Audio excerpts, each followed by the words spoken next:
second last time by.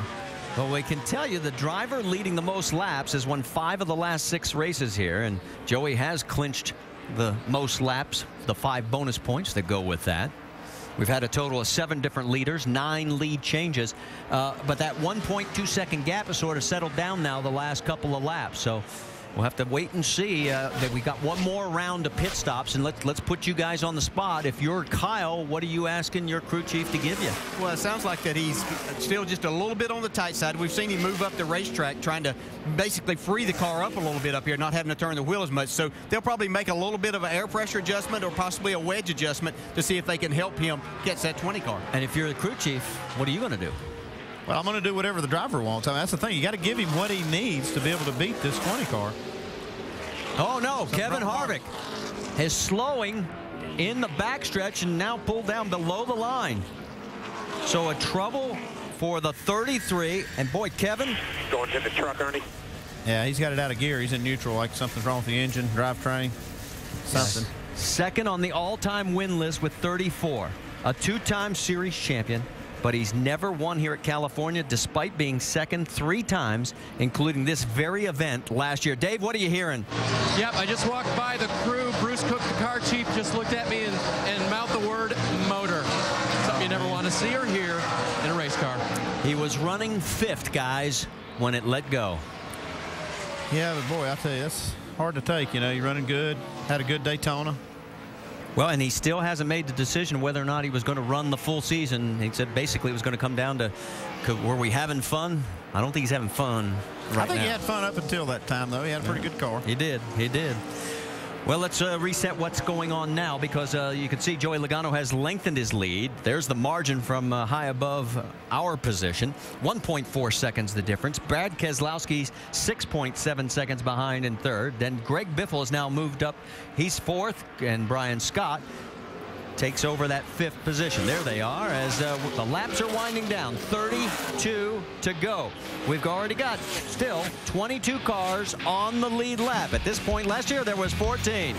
And oh no, we've got a crash. John West Townley, and look out, Ricky Stenhouse Jr. bangs the wall. Spun off a 2 there. Stenhouse was 22nd, and John West Townley was a couple of laps down in 29th. It looked like Stenhouse just tried to avoid the spinning 21 car of John West Townley. Actually got the worst of it.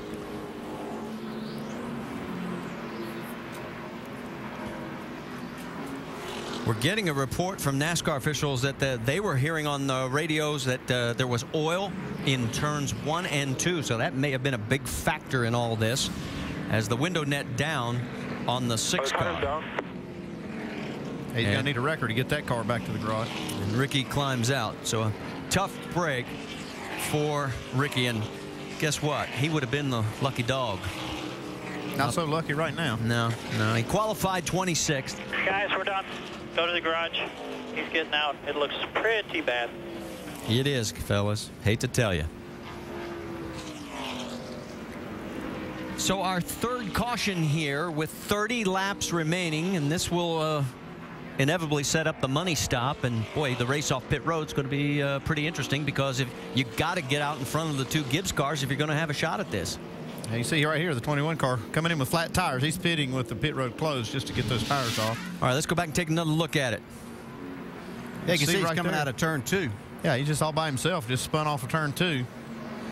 Really no big deal right there. He had his car gathered up, but then you see Stenhouse can't see through the smoke, and is actually side by side with another car. Now, when he breaks out of the smoke, this is what he sees.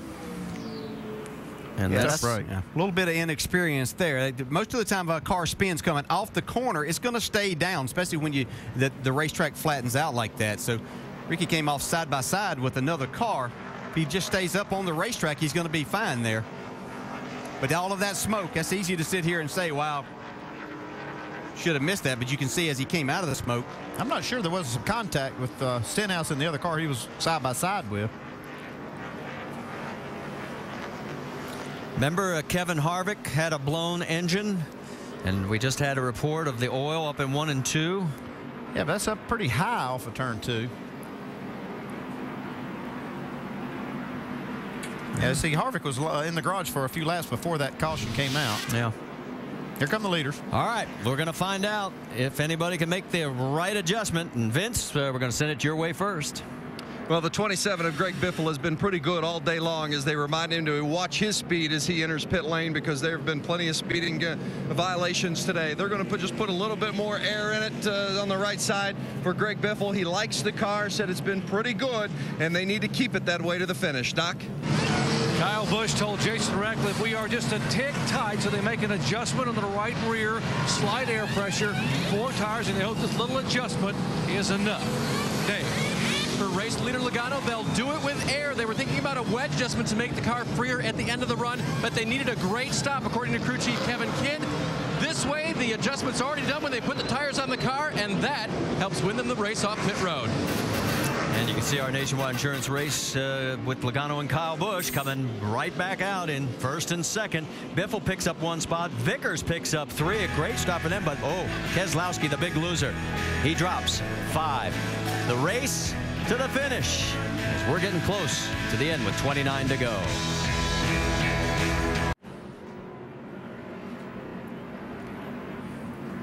Our aerial coverage of the Staterbros 300 provided by Goodyear, the official tire of NASCAR. New Fuel Max tires help you get there on less gas.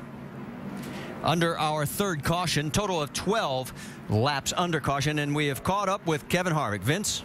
Kevin had a good run going. Man, it's been a long time. Go back to Charlotte of 2005, the last time you had a DNF. Well, ultimately, what was it that knocked you out here today? We just had something to go wrong in the motor. It's been a long time since we've had an engine failure on any level from ECR, so those guys do a very good job. Hate it for all guys on our Ream Chevrolet, but had a decent car. I don't think we had a winning car, but I think we could have finished 3rd or 4th and had a solid day, but it is what it is.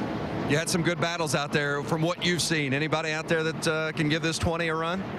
I don't think so, unless it comes down to a restart or something. That was the only chance we had, was to have it come down to a restart and do something there. But other than that, if he doesn't make any mistakes, he's got them covered today.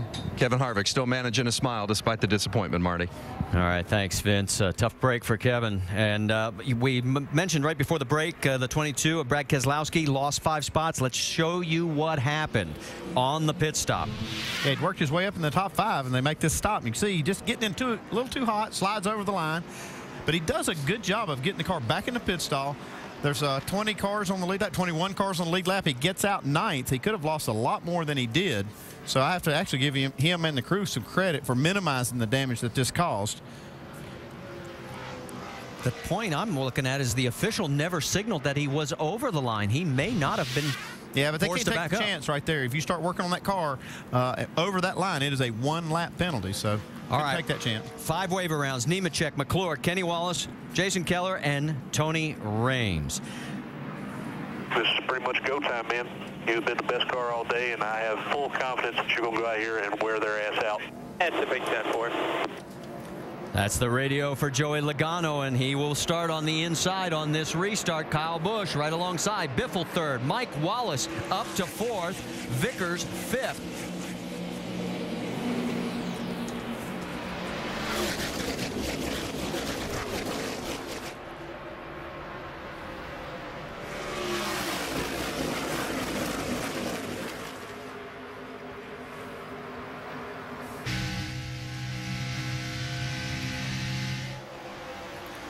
Whoa, look at Michael Annette at the top of the screen as he tried to come out. There is the 2 Joe Gibbs cars as they continue to motor on. And you can see that car bottoming out, that 18 car, Kyle Busch. Now he's been all over the back bumper of Logano, actually pushed him down the back straight.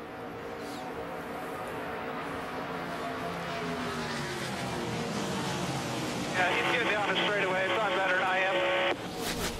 Let me correct one thing. I said Mike Wallace. He's the 01. It was the 11 of Brian Scott in that restart. Sorry for the mix-up.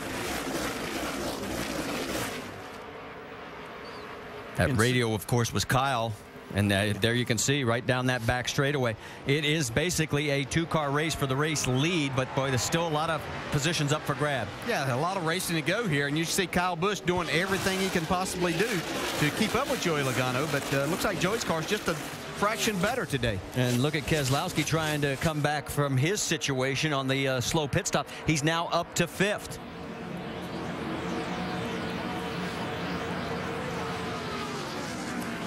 While this battle continues out on the racetrack,